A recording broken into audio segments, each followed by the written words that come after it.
રાજસ્થાનનું એક એવું રહસ્યમય મંદિર આવેલું છે કે જ્યાં માતા કરે છે અગ્નિ સ્નાન। તમને આ વાત સાંભળીને થતું હશે કે શું આવું તો કોઈ હોઈ શકે ખરા? તો સાંભળો કે આવેલું છે મંદિર, તેની તમને આ વિડીયોની અંદર વિગતે હું વાત કરવાનો છું। અરવલ્લીની પર્વતમાળાઓમાં એક છુપાયેલું છે એક એવું મંદિર।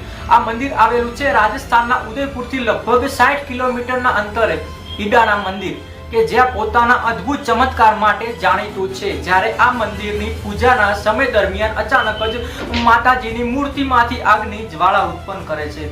માતાજીના જે વસ્ત્રો હોય છે, જે શૃંગાર હોય છે, તે આગમાં બળીને ભસ્મ થઈ જાય છે। પરંતુ આશ્ચર્યજનકની તો એ વાત છે કે મૂર્તિને એક પણ ઠેસ પહોંચતી નથી, એટલે કે ખરોચ પહોંચતી નથી। સ્થાનિક ભક્તોનું કહેવું છે કે આ માતાજી અગ્નિ સ્નાન માને છે, દેવી શુદ્ધિકરણ કરે છે।